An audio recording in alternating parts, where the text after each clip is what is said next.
və cavab verənlər əlini qaldıran.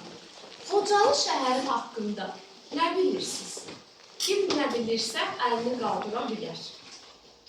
Xocalı şəhəri haqqında. Harada yerləşir? Elə bir ad eşitmişsinizmi? Rafiq, qəşəng ötürü görür. Bahar. Xocalı şəhəri. Qarabağda yerləşir. Qarabağda yerləşir. Xocalı şəhəri Azərbaycanın ən gözəl bölgələrindən biri olan Qarabağda yerləşir. Yaxşı, indi gəlin. Xocalı Azərbaycanın Qarabağ bölgəsində yerləşən şəhərdir. Bu şəhər hər zaman strateji mövqeyə malik olmuşdur. Xocalı hər zaman öz gözəl təbiəti, qədim tarixi ilə tanınır.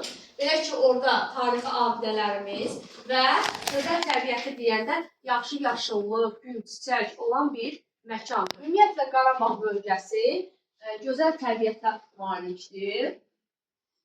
Lakin bu gözəl şəhərimiz tam 34 il əvvəl amansız bir faciə ilə üz-üzə qaldı.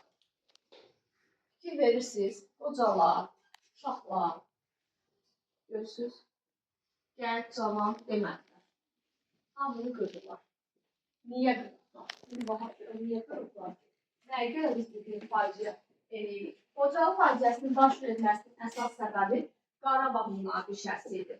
Belə ki, 1990-cı illərin əvvəllərində Azərbaycan və Ermənistan arasında Qarabağ bölgəsi uğrunda müharibə gedirdi.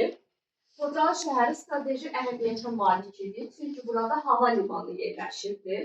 Necə Bakıda hava limanı, aeroport var, Xocalıda da var idi və bu yer mühüm mövqedə idi.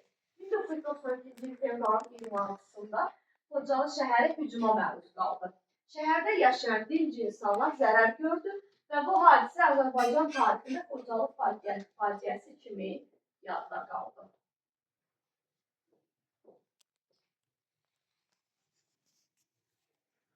1988-ci ildən başlayaraq Qarabağ bölgəsində Azərbaycan-Ermənistan arasında münaqişə baş vermişdir. Münaqişə bilirsiniz də münasibətlər pozulub və bir-birlərindən artıq savaş halına gəldikcə prosesdir. Münaqişə getdikcə şiddətləndi və bölgədə yaşayan insanlar təhlükə altında qaldılar. Xocalı şəhəri bir müddət mühasirə vəziyyətində qaldı. Şəhərə ərzaq, su və digər zəruri ehtiyacların gətirilməsi çətinləşdi. İmkan vermədilər şəhərə bunu gətirsinlər. Və faciənin baş verdiyi gecə 25 fevraldan 26 fevrala keçən gecə, 1992-ci il fevralın 25-dən 26-sına keçən gecə Xocalı şəhərinə hücum baş verdi.